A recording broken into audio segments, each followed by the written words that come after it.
Okay. Setting up to launch your business. That's what this says? Okay. 2 things. With every new rep, 2 things are very, very important. First, they pick a package. Now, here's my theory. Your reps are going to do what you do. Kelly said it last night. He talks about the ambassador package because then everybody on his team duplicates the ambassador package. My personal feeling is somebody has to have enough products for themselves that they don't worry about it, and they need to have enough products that they can sample to other people. They need to have enough products to go. Let me give you a quick example. I was at home for Christmas in Iowa, and I had all the products in my suitcase. And what had happened was my niece, who's 21 years old, came by and said, well, what's that? And I explained it was the Luminesce mask. And I explained what it was. And she said, well, it's Christmas, why don't you give it to me? And I had just given her a card with like $60 US cash, right? Which my brother was mad when he found out how much I gave her, but that was okay. But I just gave her cash, and she said, well, why don't you give it to me? And I said, well, I gave you something. She's like, yeah, but that looks cool. Okay, you can have it. 3 days later, I left Iowa, I was in LA, and she sent a picture of her and her mother, my brother's wife, putting on the mask. And they were trying it. Now, here's what's great. My older brother calls me about a week later. Now, this is my rotten apple older brother, right? My dad was the rotten apple. My brother's just a rotten apple. But my older brother calls me, and he says, hey, he says, you know those products? And I said, yeah, because I left all the products there that I had. I just had enough for me. He said, well, he goes, I've been taking the pills, and he said, I feel pretty good. And I go, really? He goes, yeah. He goes, I don't know what it is. He goes, but, what's the stuff in that purple squeezy thing? And I said, the Reserve. He said, yeah, I took the pills, and then I took the Reserve, and he goes, I feel pretty good. Now, my brother has been diagnosed with Parkinson's in, I think, September. And so for him to say he's feeling good enough for me. I don't know how that stuff works, but I just told him, I go, great, right? He said, can I get some more of that? And I said, yeah, I'll hook you up, for sure. He said, oh, and Jody, my wife, loved the mask, and she wants to be a distributor. Now, this is my rotten apple brother who literally wouldn't even, tried to talk me out of the industry for all those years, and then wouldn't even come to my award ceremony. And now his wife wants to be a distributor. She makes $100,000 a year in Iowa as a banker. And she wants to be a distributor. That's not the best. The best is my little brother calls me about 4 days later. He writes on a comment on WhatsApp. And he says, okay, no sarcasm, please. And then he calls me. And he goes, my wife heard about the products. She wants them too. She wants to be a distributor too. Right? First of all, that's when I absolutely knew the products referred themselves. That's when I knew that when people tried them, they were going to start telling others naturally, like referrals. Because it happened to me. And I didn't explain anything about the products. I just said, here, and gave it to my niece. Does that make sense?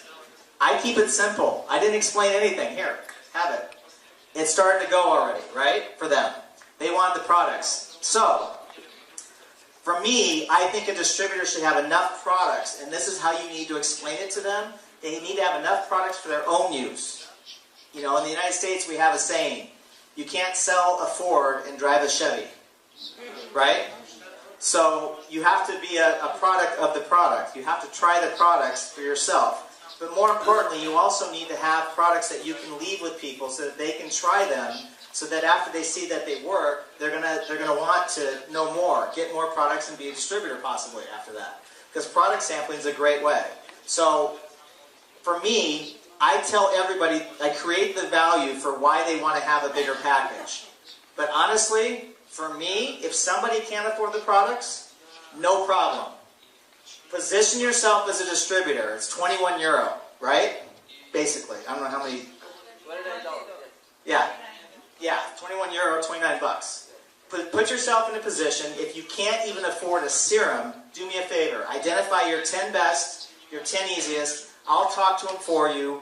I'll present for you. We'll get a couple that are interested. At that point, we'll figure out how to get you the products. Does that make sense? So even if someone doesn't have the money, I'm going to go 5, 6, 7, 10 people into their group they'll find the money. So that'll give me 10 new people to work with, and they're going to find the money for those products. Does that make sense? But you want to create value right up front for them having it. The second thing is auto ship. Personally, I won't work with anyone that's not on auto ship. Even if it's a smaller package, I don't care. You want to have somebody who's in the business. If they're a distributor and they're not on auto ship, for me, they're not in the business. That's just bottom line. I just won't even do it. You know, and if you can't afford auto ship each month, then you tell me, and I'll figure out how to help you build enough income so that you can afford it. But everyone needs to be on auto ship. The reason is this. Number one, they have to have the products in their hands so that they can sample them and use them. But number two, I don't want people worried about where they're going to get the money for products. I don't want them thinking about their order every month. I want them focused on red apples and red apples only. I want them focused on three-way phone calls, piquing interest. Three-way phone calls and piquing interest. The products come, that's just second nature. I don't want them that to be a big thing in their life where it's every month, well, how do I get product? How do I do this? I need to order this. I need to do that. It's very easy to get caught up in the website and trying to sit and order everything and pick your product plan. No. Get it done. Get it out of the way. Let's focus on red apples. Does that make sense to everybody? Another approach. You could approach piquing interest this way. And I know we'll have these flyers for you. We'll have these up here for you that you can take with you. You don't need to worry about writing it down. This is already printed out. Does that make sense? They still take pictures. Okay, you got it? Another approach is the customer approach. Hey, you know, if there was a way that you could look and feel younger, would you want to know about it? How many of you think you have people that if you say to them, if there's a way to look and feel younger, they'd want to know about it? How many of you have people like that? Very simple, nothing complicated, same thing. Same thing. Now at this point, you can either get them to try the product, or you could even move them to a three-way call, right here, from this. Very simple, you're raising the curiosity, you're bringing down their wall, you can move them to a three-way call or have a product conversation right there. Does that make sense to everybody? We'll have these up here for you. Now, customer acquisition, okay? Very, very important. You guys are already doing a great job of this because I've seen the numbers. With customer acquisition, again, you approach the business how you want. I'm not here to tell you how to do your business. It's completely up to you. For me, I approach everybody about the business first, about the product second. But in some cases, there may be people that you feel you want to have them try the product first and then talk to them about the business. Do it any way you want. But if you're going to do the product approach, definitely you want to get some in their hands and get them to use it.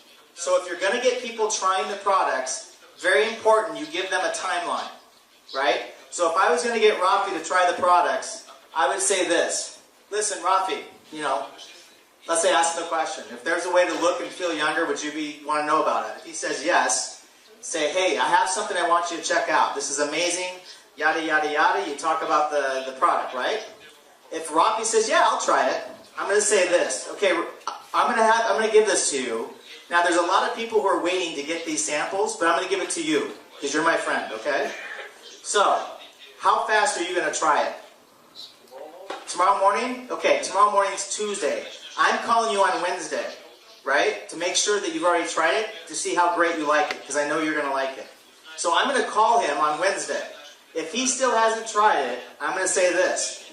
Rafi, listen, do me a favor. I gave you the products. I had other people who wanted to try them. You said you're going to try them. Can you try them? Yes or no?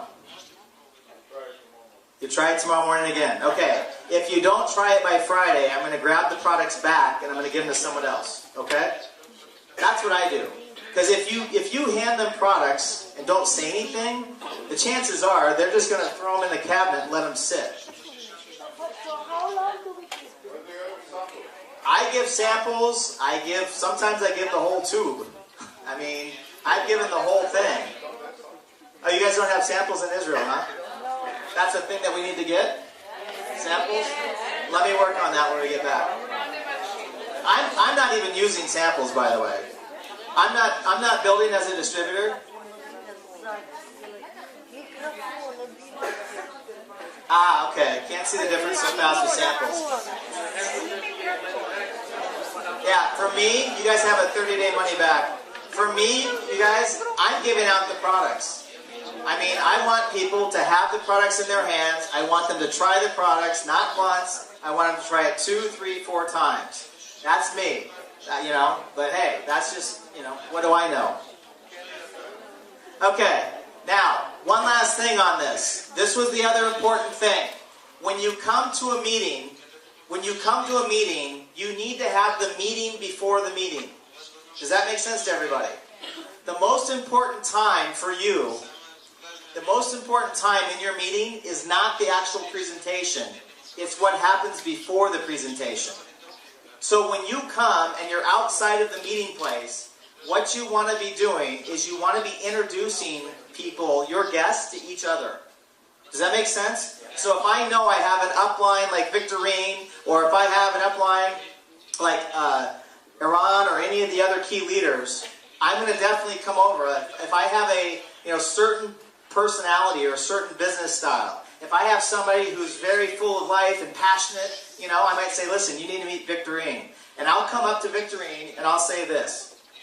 Victorine, this is my friend Sue, who I told you about. Or this is if I had told her, or if I hadn't, I'll just say, this is my friend Sue, this is Victorine. Now, I will have edified Victorine before. This is Victorine. She's one of the key leaders in Israel, extremely successful.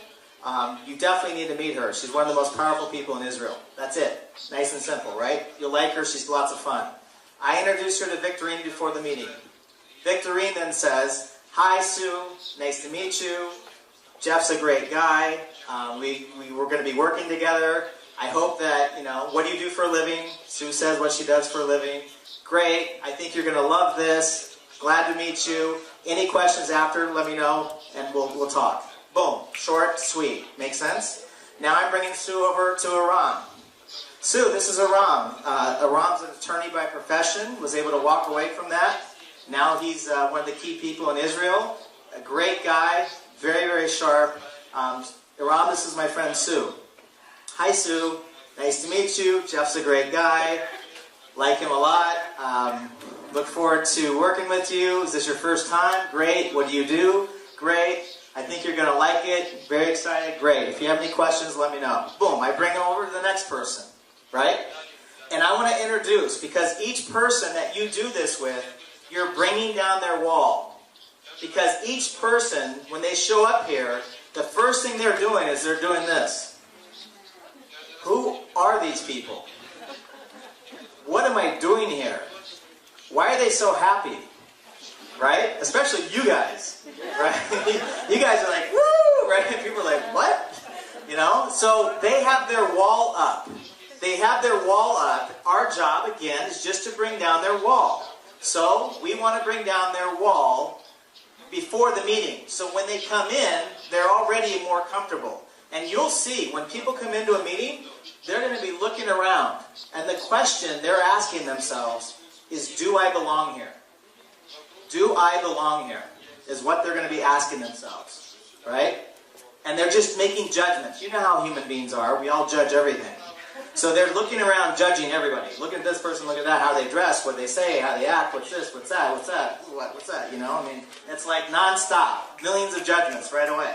All we want to do is try to get them comfortable before they come in and just introduce them to some people. If you have an attorney, introduce them to an attorney. If you have a business person, introduce them to a business person. Somebody who you think personality might match. But it really doesn't matter. Just introduce them to people and let the people say hi to start to make them feel comfortable. Does that make sense?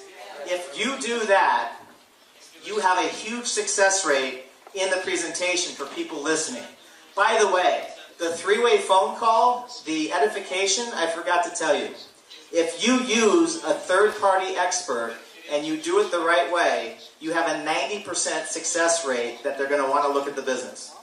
If you don't use three-way calls and you try to explain it yourself, you have about an 8 to 10% success rate of them looking at the business. Yeah, so it's, just saying, what would you rather have, 8 or 10 or 90? Same thing. You introduce people outside before the meeting, you're going to have a higher success rate of people listening.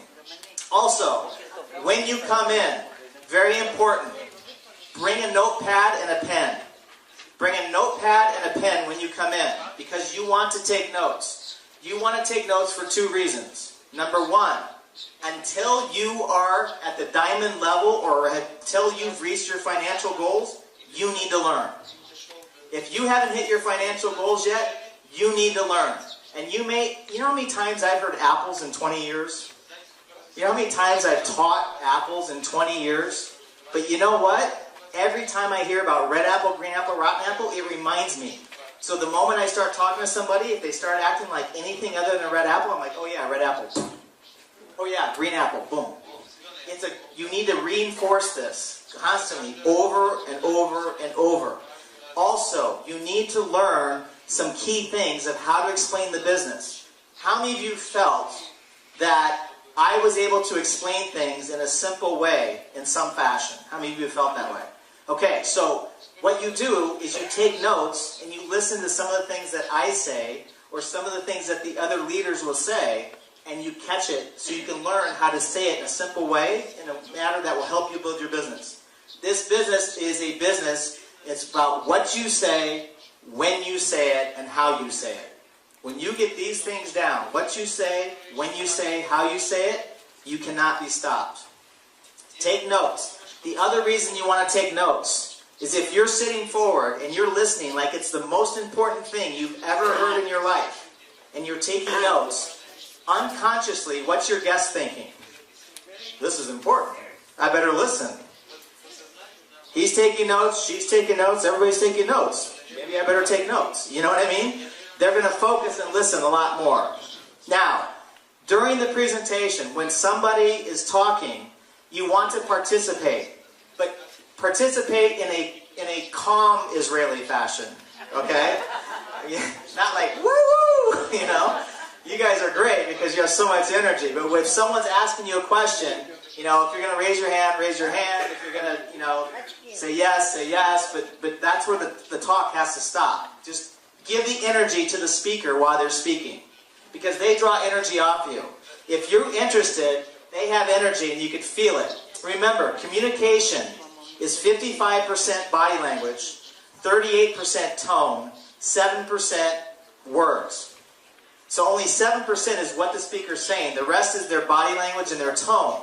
You give them the energy by you being interested. We used to teach people, sit on front of your chair like this.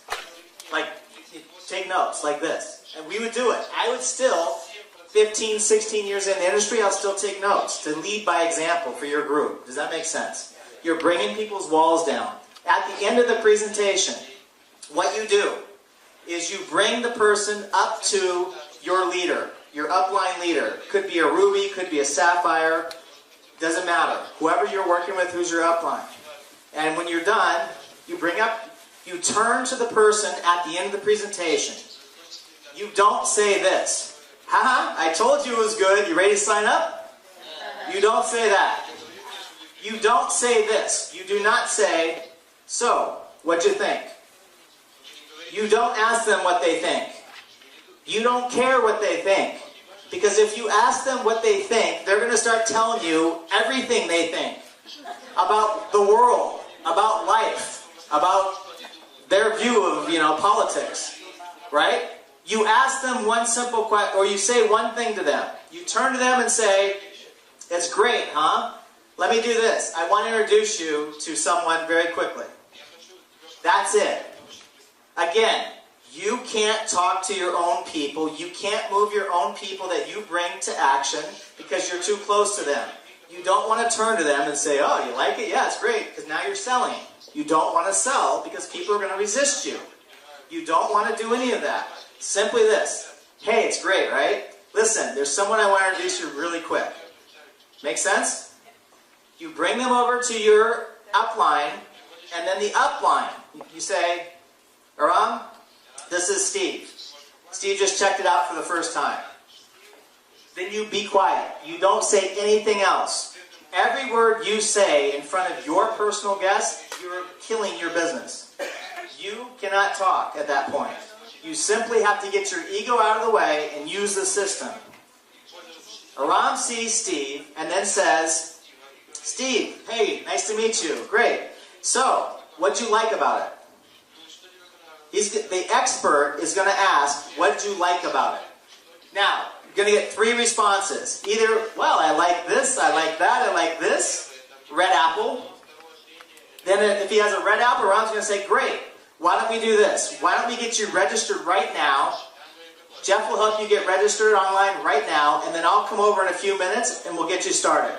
Does that make sense to everybody? Yeah. The expert says, what did you like about it? The second type of answer, yeah, I'm not quite sure. I'm not sure about the products. I'm not sure about this. I'm not sure about that.